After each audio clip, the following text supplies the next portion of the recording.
Hello and welcome to our Gem Pursuit. Matthew here, and with me, as always, is my trusty co-host, Elise Ketcher. Hello, Elise. Hello, Matthew. Welcome, everyone. This is the fifth and final episode of our series covering some of the extremely special and historic Cartier pieces currently on display at the V&A Museum in London. This week, we're taking a look at a piece that has never been exhibited to the public before. I gasped when I saw this piece. We are looking at one of the only known tiaras in the world that features the rarest type of opal, the Harlequin opal.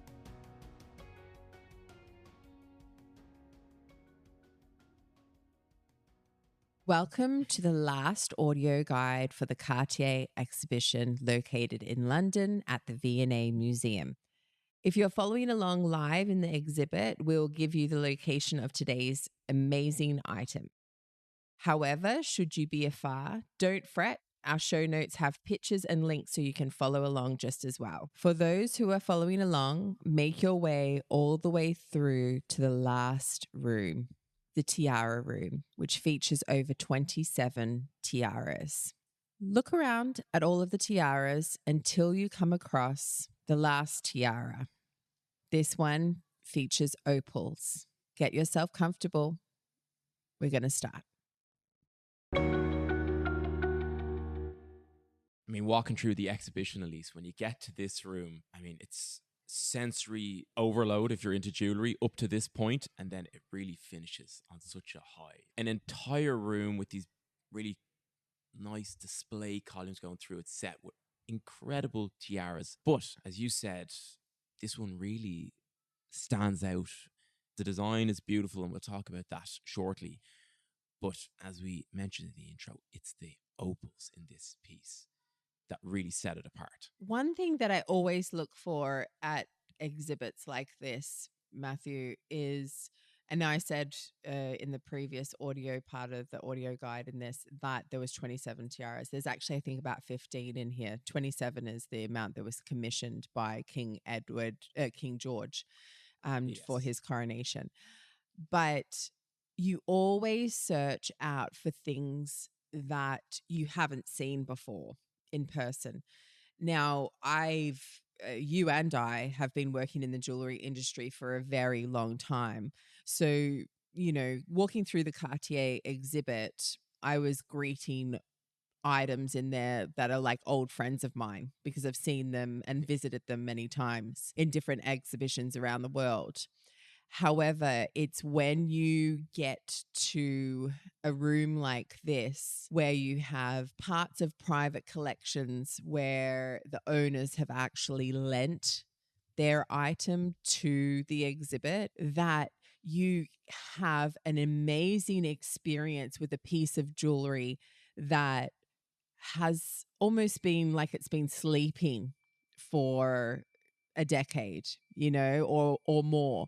Because the last time it was seen in public was a royal event where, we saw it in pictures. We didn't get to see it in person. And this particular item is magnificent to see in person.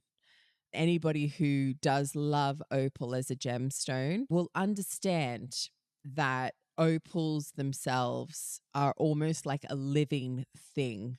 They do contain 10% water, which means that every single one of them looks different, has a different life, is like a painting done by the earth, and it can never be replicated. So this was an extreme treat for us to see in person.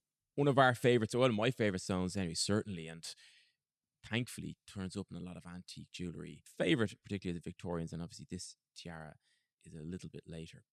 So if you're standing in front of it or if you're looking at it, explain what it is that people are seeing. But what you're going to see is you're going to see a mix of diamond cuts, cushion cuts, baguette cuts, round cuts, framing oval opals. Now, and important to point out with opals, the most desired pattern that you can get on an opal is a patchwork of color reminiscent of a harlequin's suit. And this is called a harlequin opal. The most desired color that you can see, this is the pattern like a harlequin suit, harlequin opal. The most desired color you can get is red flashes. And if you ever look at opals, sometimes you see like flashes of blue, flashes of green, very beautiful colors. But the rarest and most desirable is flashes of red. And there's 6 opals on this piece, and at least 2 of them display the harlequin pattern, have the red flash, and are also considered black opal. And then typical of the time period, the 30s, you've got a mix of a kind of high Art Deco style with baguette cuts, rounds, and cushions framing these stones. So it's a feast of color, I think. You know, in our last episode, it was, rock crystal and diamond bangles, but this one has beautiful diamonds, but also amazing color. I think what's really amazing about it, Matthew, is what we're seeing here when we look at it is its tiara form. But like many tiaras out there, and especially pieces that are pre like 1950s, they actually convert into other pieces of jewelry. And so even though this is in its tiara form, it actually turns into a necklace, which has the additional opal that you were talking about, which is the clasp on the back of the neck, which is also a precious opal, but it doesn't have any red flashes in it. So it just has your blues and green play of color. Also fascinating about this piece is that the little peaks that you see on the tiara itself actually disconnect, and you can wear those little peaks as clip brooches. So cool. So you can wear like a lot of pieces that also the Queen or the Royal Collection in the UK, the British Family Royal Collection, a lot of the tiaras do the same thing. But I think my most favorite thing about this item is the fact that we've got a very, very typical Art Deco design with all of the use of diamond cuts to create basically the design, but a gemstone that was rarely used in Art Deco pieces, the opal, which plays the center stage of this Art Deco jewel. Opal was something that was seen very much so in Lalique pieces of the Art Nouveau era, considered more of a semi-precious gemstone even in these particular periods. And although a wonderful, beautiful curiosity, not something that would have been considered on par with your rubies, emeralds, sapphires to sit along diamond in such a magnificent piece. The origin of the stones that were used for this piece is quite interesting, and it was special order 1937. Mary Alice Cavendish, who also could be called the Marchioness of Hartigan, later known as the Dowager Duchess of Devonshire. That's quite a mouthful. Dowager Duchess of Devonshire, Dowager Duchess of Devonshire. Matthew's so used to saying Elise instead of Alice that he said Mary Alice. I don't know any Alices. No, there is no Alices. Mary Alice Cavendish, and her ancestral home was Chatsworth House, which was in the film Pride and Prejudice. Yeah, the Keira Knightley version. Just so people are aware, when she's in her horse carriage and she's and then she comes up to Pemberley and she looks out the window and she goes,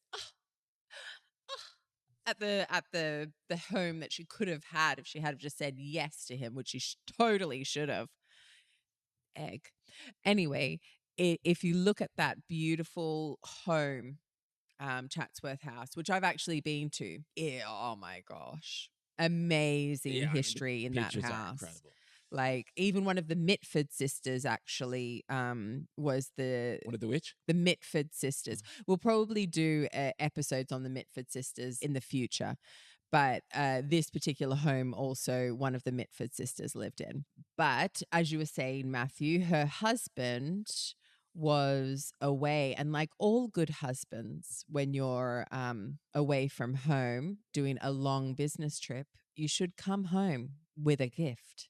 As I said in Pride and Prejudice, it's a universal truth that a single man in possession of a good fortune must be in want of a wife, and gifts certainly help that. Oh my gosh. That's Save our souls. I actually had that Pride and Prejudice book at home. It was always at home, but I just the letters were so small. I just never made it. Never broached. I did read a little bit, but this is a tangent, right? This is a tangent because a lot of people love Pride and Prejudice as a story, Matthew. I know that. I'm totally on Mr. Darcy's side. I think that, you know, Elizabeth, no girl, no. Everything that he said was true, and even though it hurt your feelings, it was true.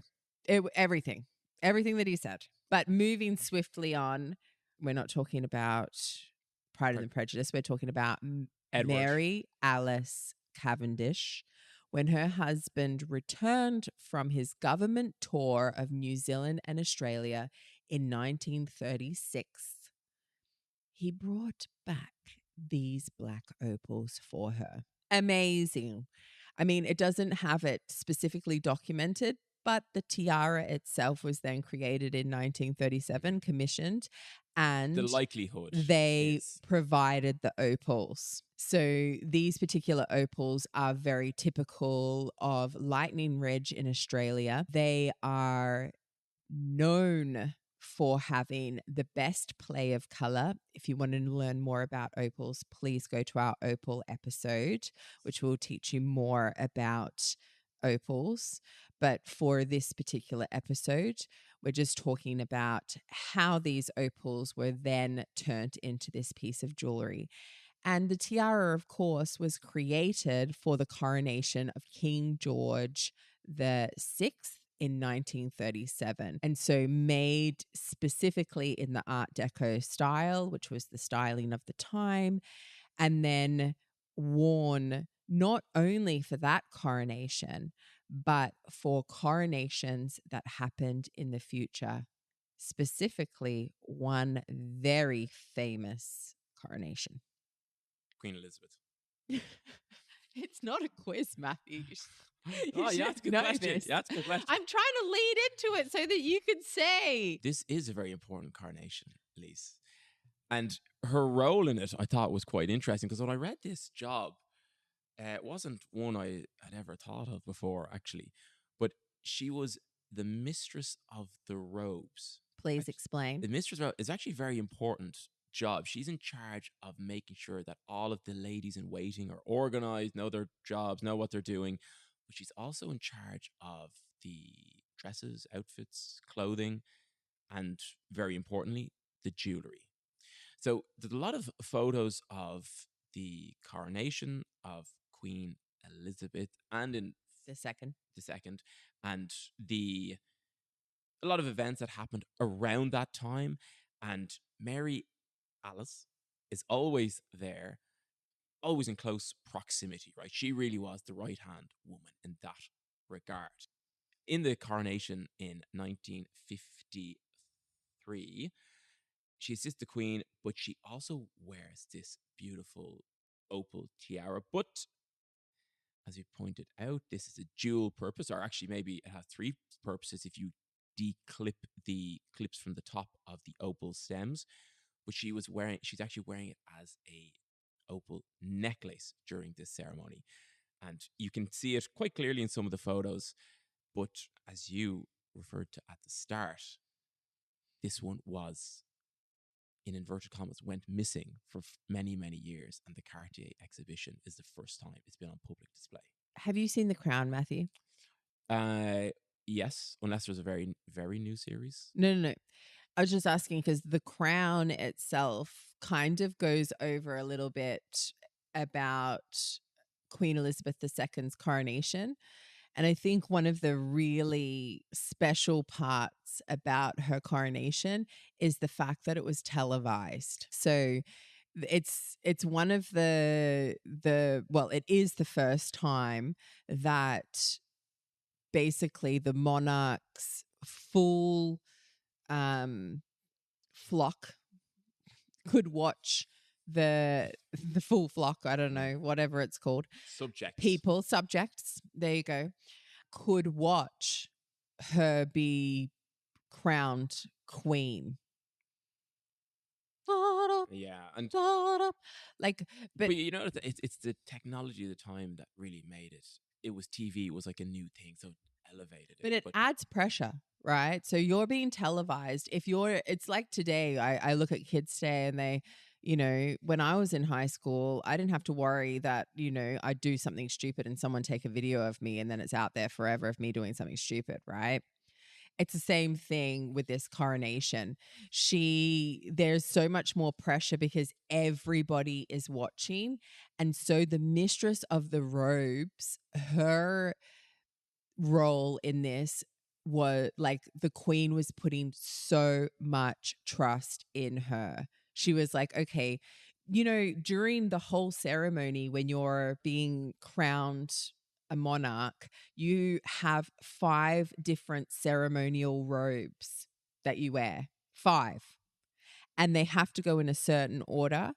And you have to get undressed in front of a crowd of people to put these on. So it's like, this is hugely intimate. Yeah, you would have seen that in the recent coronation, Charles' coronation. They put up like the little, so it literally, it is in front of everybody. And Yes. they built this screen, almost like a portable tent around you.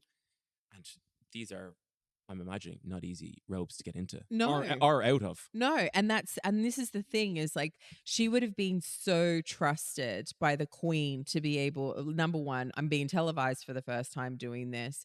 It needs to run smoothly. I need to have the robes on at the right time. You're also helping me get into the robes. So there's a form of intimacy between the two women as well, trying to do that in front of everyone. From this particular point onwards, from 1953 onwards, the Duchess, or Mary Alice, the mistress of the robes, was behind the queen in numerous photos between 1953 and 1967, where you can see her wearing this tiara in multiple pictures. We have, when she goes to the coronation ball, she's wearing it as a tiara. There's other pictures of her in other public outings where the queen is arriving at the public event with, of course, her husband by her side, but always in the background, almost like a shadow behind the queen, is this opal tiara. I see it everywhere. There's pictures everywhere. At the Baltic Exchange in St. Mary's in London, you can see the queen arriving and you can see Mary Alice behind her with her tiara on. There's numerous other occasions as well. So it's a real iconic piece that is a treasure to be able to see in person, but also it's just an amazing part of history. That's it. We are wrapping up our Cartier audio guide on this incredible piece and incredible woman as well, who often wore it and had it commissioned. I mean, these 5 episodes have flown by. We had the trip over. We brought the whole team. It was a great experience for the whole business overall, and I hope that everyone who was listening to it really enjoyed it. So some of our most eagle-eyed listeners will have noticed, or may have noticed, that we're getting pretty close to 100 episodes of Gem Pursuit. It's quite incredible to think we've come this far, and I've really enjoyed the journey along with every single one of you. So watch this space, and I suppose on today at least, thank you very much. Thanks, everyone. If you did happen to visit the Cartier exhibition at the V&A, give us a shout and let us know how you got on and what you thought of it. Contact us on our email, experts@courteville.ie. This episode was produced by Ross Hannon of Tape Deck, with project management and research by Veronique Galgan and Fenia Segudi. For myself, Matthew Weldon, chat you next time.